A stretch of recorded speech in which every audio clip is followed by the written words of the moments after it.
સાંદ્રતા દર્શાવવાનો જે કહીએ એટલે મોલારિટી જે છે એને સંજ્ઞા તરીકે આપણે લઈએ તો એને મોટો M તરીકે લઈએ છીએ અને મોલારિટીમાં એની સાંદ્રતા શોધવાની હોય તમારે પ્રયોગશાળાના બધા પ્રયોગો હશે એમાં લગભગ સાંદ્રતા આ મોલારિટીમાં શોધવાની હોય છે બરાબર તો મોલારિટી જે છે શું છે સાંદ્રતાનો એકમ છે કે એનું કોન્સન્ટ્રેશન દ્રવ્યની અંદર દ્રવ્યનો જથ્થો કેટલો છે એ દર્શાવતું સાંદ્રતા દર્શાવતું યુનિટ છે તો મોલારિટી એટલે શું થશે તો મોલારિટીનું સૂત્રની દ્રષ્ટિએ જઈએ આપણે તો મોલારિટી બરાબર શું થશે મોલ પ્રતિ લિટર આવું યાદ રાખો શું યાદ રાખવાનું મોલારિટી એટલે મોલ પ્રતિ લિટરે એટલે કે પ્રતિ લિટર દ્રાવણ કેટલા મોલ દ્રવ્યના છે એ પ્રમાણ દર્શાવે એને શું કહેવાય મોલારિટી બરાબર પ્રતિ ફેમિલી હોય દાખલા તરીકે 5-6 ફેમિલી છે બરાબર બધી ફેમિલી તમારી ફેમિલી છે તમારા કાકાની ફેમિલી છે મામાની ફેમિલી છે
પદાર્થ છે તો 5 લિટર એ 5 મોલ દ્રાવ્ય પદાર્થ હશે. બરાબર. હવે ગ્રામમાં હું વજન કહું, આપણે તો અહીંયા લેબોરેટરી એવી વ્યવસ્થા હોય ને કે એને મોલમાં જથ્થો માપવાનો, તો ગ્રામમાં વજન માપવા માટે વજની હોય તો હું એમ કહું કે મારે 1 મોલ દ્રવ્ય જોઈએ છે, 1 મોલ NaOH મારે આ 1 લિટર દ્રાવણમાં નાખવો છે. બરાબર. અને દ્રાવણનું કદ કેટલું બનાવવું છે? 1 લિટર. બરાબર. 1 લિટર દ્રાવણની અંદર 1 મોલ દ્રાવ્યનો જથ્થો નાખવો છે તો મારે શું કરવું પડશે? કેટલા ગ્રામ વજન લેવું પડશે? મારી પાસે તો મોલ માપવા માટેનું સાધન નથી, પણ વજન માપવા માટેનું સાધન છે. તો 1 મોલ બરાબર શું થાય? એટલે કેટલું વજન થાય? તો કોઈ પણ સંયોજન છે અથવા તો તત્વ છે એનું 1 મોલ વજન તેના આણ્વીય દળ જેટલું વજન થાય. કેટલું થાય? એના આણ્વીય દળ જેટલું. આ હંમેશા યાદ રાખજો. 1 મોલ વજન જે છે બરાબર એના આણ્વીય દળ જેટલું થાય. બરાબર. એટલે તમારી પાસે 1 મોલ NaOH હોય, એટલો દ્રાવ્ય જથ્થો લેવાનો, તમે કેટલા ગ્રામ લેશો તો NaOH નું આણ્વીય દળ કેટલું થશે? 40 થાય. તો 40 ગ્રામ તમે દળ લેવું પડે. 1 મોલ જથ્થો એટલે શું થાય? 40 ગ્રામ તમે વજન કરો અને આ 40 ગ્રામ NaOH નું વજન એક કાંટો છે આપણી પાસે, તમે માપી દેશો. 40 ગ્રામ વજન લઈ અને કાગળમાં વજન કરશો, એક વાટકીમાં કે કાચના પ્યાલીમાં, અને એ 40 ગ્રામ NaOH છે એનું પછી શું બનાવવાનું? દ્રાવણ બનાવવાનું. અને એ દ્રાવણનું કદ કેટલું હોવું જોઈએ? 1 લિટર. જો સમજો, ઘણા એવું કે હું તમને એવું કહું કે મારે 1 મોલર NaOH નું દ્રાવણ બનાવવું છે. બરાબર. 1 મોલર સમજો, 1 મોલર. હજી આગળ બીજું મોલર આવશે એટલે કન્ફ્યુઝન ના થઈ જાય. એટલે શું આવશે? 1 મોલર NaOH નું દ્રાવણ બનાવવું છે. NaOH નું દ્રાવણ બનાવવું છે. બરાબર. તો મારે NaOH નો જથ્થો કેટલો લેવો પડે? 1 લિટર દ્રાવણમાં 1 મોલ NaOH હોવો જોઈએ. 1 મોલ NaOH એટલે 40 ગ્રામ NaOH વજન હોવું જોઈએ. તો હવે મારે શું કરવાનું? મેં 40 ગ્રામ NaOH વજન કરી લીધું. બરાબર. પછી આ 40 ગ્રામ NaOH જે છે, આ મારું પાત્ર જે છે, બરાબર, આ પાત્ર છે, આપણે બીકર છે.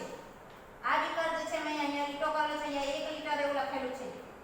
બરાબર. એટલે આટલે સુધી એનું કદ કરશો, આટલે સુધી એનું પાણી ભરશો તો 1 લિટર થાય છે. બરાબર. હવે મારે શું કરવાનું? તો આની અંદર 1 લિટર પાણી ભરી દઈશ અને 40 ગ્રામ NaOH નાખીશ તો 1 મોલર નહીં થાય. સમજો, આ વસ્તુ ખાસ યાદ રાખજો. હું પહેલેથી 1 લિટર દ્રાવણ નાખી દઈશ, પાણી નાખી દઈશ અને પછી 40 ગ્રામ NaOH નાખીશ તો આ મોલરની સાંદ્રતા 1 મોલર થવી જોઈએ ને, પણ થશે નહીં થાય. કેમ નહીં થાય? કારણ કે મારે શું છે, એ અહીંયા 1 લિટર દ્રાવણનું કદ છે. હું પહેલેથી 1 લિટર લઈ લઉં તો એ તો દ્રાવક થઈ જાય. સમજાય છે? દ્રાવક 1 લિટર નથી, દ્રાવણ 1 લિટર છે. માટે તમારે શું કરવાનું કે પહેલે 1 લિટર કરતા ઓછું દ્રાવણ લેવાનું, આટલે સુધી દ્રાવણ લેવાનું, પાણી લેવાનું. પાણી તરીકે જો દ્રાવક હોય તો જે દ્રાવક હોય એ નાખવાનું. એટલે પાણી એવું જરૂર નથી, જે દ્રાવક હોય, દ્રાવક જે છે એ મારે થોડુંક લેવાનું, એમાં દ્રાવ્ય પદાર્થ જે છે એ ઉમેરી દેવાનો. શું કરવાનું? પછી ઉપરથી દ્રાવ્ય પદાર્થ ઉમેરવાનો. બરાબર. NaOH ઉમેરી દેવાનો. પછી પાછું થોડું પાણી નાખવાનું. એમ પાણી નાખીને હલાવતા જવાનું અને ઓગળી જાય NaOH. એટલે પછી લગભગ આટલું પાણી થશે ને એમાં લગભગ NaOH ઓગળી જાય એટલે પછી તમારે હજી વધારે પાણી નાખી અને એ તમારું બનેલું જે દ્રાવણ છે એનું કદ 1 લિટર આટલે સુધી કરી દેવાનું. આ કાપા સુધી કરી દેવાનું. એટલે શું થયું? NaOH ઓગળી ગયો દ્રાવકની અંદર અને પછી એ દ્રાવણનું સાંદ્રતા પાણી નાખીને દ્રાવક નાખીને 1 લિટર કરી દેવાની. એટલે દ્રાવણનું કદ શું થયું? 1 લિટર. આપણે શેનું કદ જોઈએ છે? દ્રાવણનું કદ. બરાબર. એટલે આ 1 લિટર દ્રાવણની અંદર દ્રાવ્ય પદાર્થ તરીકે NaOH છે કેટલો છે? એના આણ્વીય દળ જેટલો છે અને એના આણ્વીય દળ જેટલો છે એનો મતલબ 1 મોલ છે. એનો મતલબ આ દ્રાવણ જે છે એ 1 મોલર, મોટો M 1 મોલર NaOH નું દ્રાવણ છે. સમજાઈ ગયું? હવે કોઈ કેવું કહેશે કે મેડમ મારે તો બધાને થોડું થોડું દ્રાવણ આપવાનું છે, 1 લિટર દ્રાવણ તો ઓછું પડશે, મારે 2 લિટર દ્રાવણ બનાવવું છે. બરાબર. કારણ કે તમે જ્યારે આવશો લેબોરેટરીમાં તો હું જોઈશ કે આટલી બધી 30 થી 35 ની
કેટલો NaOH જોઈશે ગ્રામમાં કેટલા ગ્રામ NaOH જોઈશે કેટલા ગ્રામ NaOH જોઈશે બરાબર મોલમાં પૂછ્યું તો પછી ગ્રામને મોલમાં ફેરવી દેવાનું તો કેટલા ગ્રામ NaOH જોઈશે તમારે NaOH શું છે દ્રાવ્ય છે દ્રાવ્યનો જથ્થો જોઈએ છે તો ક્વેશ્ચનમાં ક્યાં આવ્યો દ્રાવ્યનો જથ્થો અહીંયા તમે સૂત્ર લખો દ્રાવ્યનું વજન એ દ્રાવ્યનો જથ્થો કહેવાશે આ અજ્ઞાત રાશિ છે આપણા માટે x છે બરાબર આપણે બધા ખબર છે NaOH છે તો એ દ્રાવ્ય છે એનો અણુભાર તો બધાને ખબર છે 40 આવશે બરાબર તો આ રાશિ આપણને ખબર છે 40 આવશે પછી દ્રાવણનું કદ કેટલા લીટર બનાવવાનું છે તો અહીંયા કીધું છે 400 ml બનાવવાનું છે તો અહીં લીટરમાં છે તો આપણે ઉપર 1000 મૂકી દેશું અને નીચે 400 મૂકી દેશું સમજાય છે હું લખું છું એ અને મોલારિટી કેટલી આપેલી છે તો 2 મોલર દ્રાવણ બનાવવાનું છે તો આ રાશિ પણ જ્ઞાત છે 2 મોલર છે એટલે તો આપણે આ અજ્ઞાત રાશિ છે આ બધી જ રાશિ જ્ઞાત છે તો અજ્ઞાત રાશિ શોધી શકીશું બરાબર તો શું આવશે આનો જવાબ 2 મોલર છે એટલે 2 બરાબર શું થશે x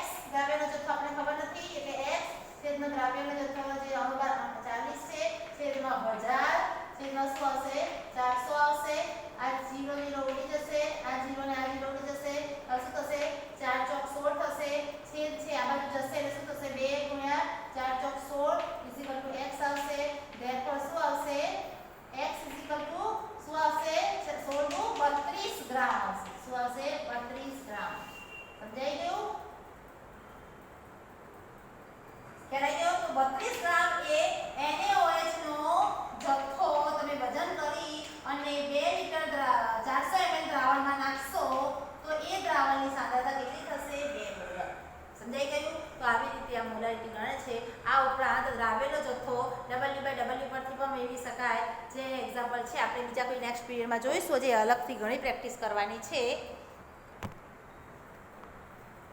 હવે બીજી વાત કરીએ કે NaOH ની તમારે પ્રયોગશાળામાં જે છે એમાં ગણતરી આવે છે કે M1V1 M2V2 દાખલા તરીકે NaOH જે છે બરાબર એનો શું છે 1 મોલર NaOH છે ત્યારે એનું જે કદ જે છે એ 200 ml છે બરાબર એમાંથી 200 ml માંથી આપણે 1000 ml કરવાનું છે કદ વધારે પાણી ઉમેરીને એનું કદ શું કર્યું આ દ્રાવણ કેવું છે આપણે 1 મોલર 200 ml દ્રાવણ છે એમાંથી મારે પાણી ઉમેરીને 1000 ml નું કરી દઈશ બરાબર તો આ જે સાંદ્રતા જે છે એ કેટલી થાય તો શું યાદ રાખવાનું એના માટે સૂત્ર આવશે M1V1 M2V2 બરાબર એટલે શરૂઆતની સ્થિતિમાં જે સાંદ્રતા જે છે એ m એટલે સાંદ્રતા એટલે મોલારિટી અને એના કદનો જે ગુણાકાર છે એ આ શરૂઆતની સ્થિતિ જે છે બરાબર ને આ અંતિમ સ્થિતિ છે અથવા તો બે પણ જો એક જ દ્રાવણ માટે કઈ પરિસ્થિતિ હોય તો બે પરિસ્થિતિની સરખામણી કરીએ તમારે પ્રયોગશાળામાં આ રીતે ગણતરી આવશે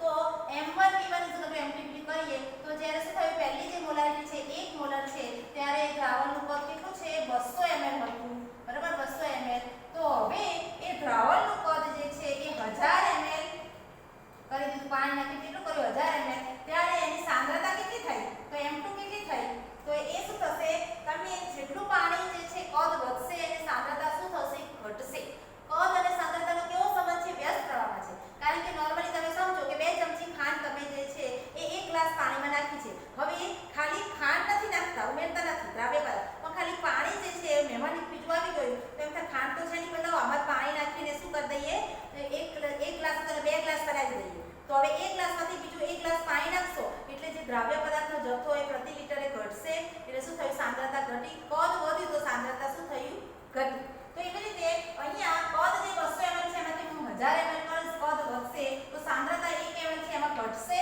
તો કેટલી સાંદ્રતા આવશે તો તમારે સાંદ્રતા M2 શોધવાની છે તો M2 ને કરતા બનાવી દેશો તો M2 બરાબર શું થશે 1000 આ બાજુ ગુણાકારમાં છે છેદમાં આવી જશે એટલે 1 ગુણ્યા 200 છેદમાં શું આવશે 1000 આવશે આ 0 0 ઉડી જશે એટલે 2 ના છેદમાં 10 એટલે 0.2 મોલર સાંદ્રતા થશે હવે તમારા દ્રાવણ બરાબર તો આવો પણ તમને ક્વેશ્ચન પૂછાય કે શરૂઆતમાં એક દ્રાવણ છે એનું આટલા લીટર કદ હતું અને એમાં એની સાંદ્રતા આટલી હતી ને હવે એની સાંદ્રતા જે છે એ કેટલી થશે જ્યારે એમાં વધારાનું આટલું પાણી ઉમેરવામાં આવે તો એ વખતે કદ વધે તો કદ જે છે બનશે નવી પરિસ્થિતિમાં એ V2 બનશે પણ નવી પરિસ્થિતિમાં સાંદ્રતા M2 છે શોધવાની રહેશે એટલે M1V1 M2V2 આ સૂત્ર જે છે સરખામણી કરીને સાંદ્રતા શોધવાનું છે આ પણ એક સાંદ્રતા આ રીતે મોલારિટીમાં શોધી શકાય છે તો આ પણ એક રીત છે પ્રયોગશાળામાં વપરાય છે તમારે જોવાની રહેશે પછી ત્યાર પછી બીજા ઘણા દાખલા છે કે એમાં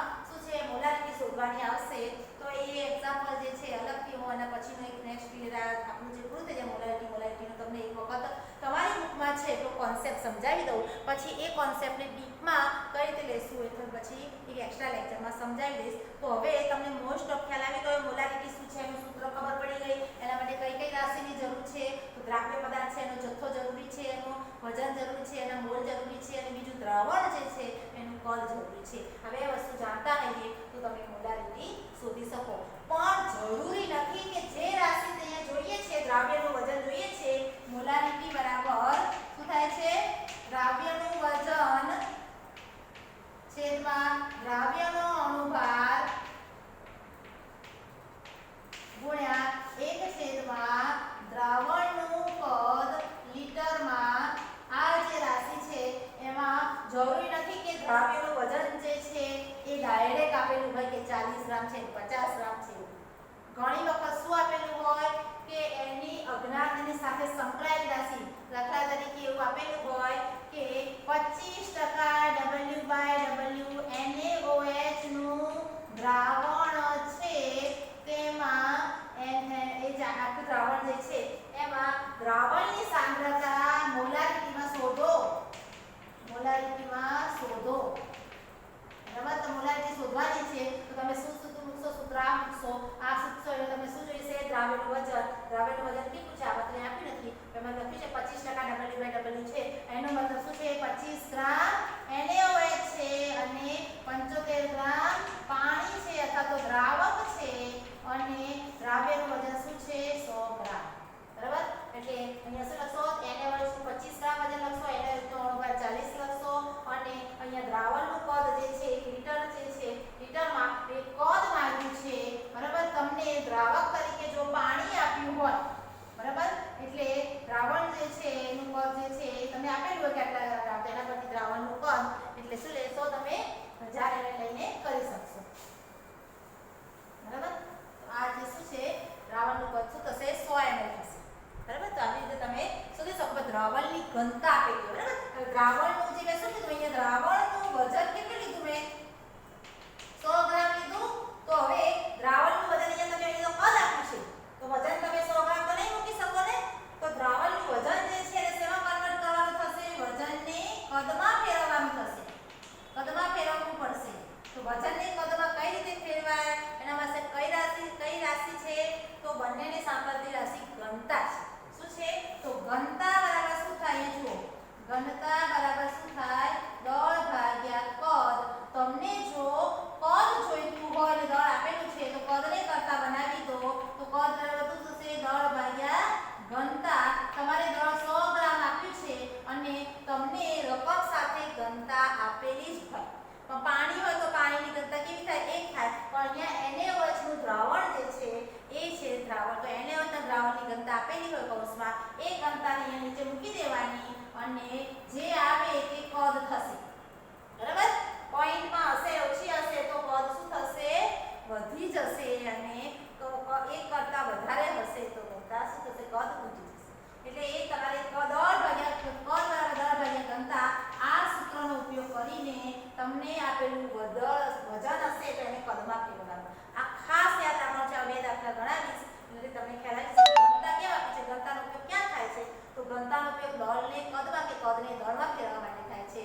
અહીંયા આપણે કદ રાશિ જોઈએ છે એટલે દળને કદમાં ફેરવવાનું થાય. તમે શું થશે કે પેલા હવે આના પછીની રાશિ જે મોલારિટી છે એમાં આવશે એમાં દ્રાવકનું વજન આવે છે તો વજન એ વખતે કદ આપ્યું તેને વજનમાં ફેરવા થશે. તો આ બંને રાશિ જે છે દળ અને કદને એકબીજામાં કન્વર્ટ કરવા માટે કઈ રાશિ જોઈએ? ઘનતા. એ રકમમાં અવશ્ય આપી જ હોય. બરાબર?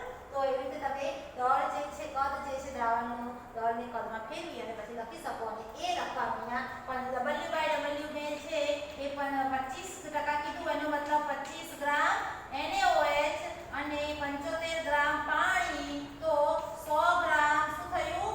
દ્રાવણ. તો 100 ગ્રામ દ્રાવણને કદમાં આ છે શું છે? W છે એને B માં ફેરવવાનું પડશે. બરાબર? ત્યારે B માં ફેરવીને અહીંયા લખવાનું પડશે.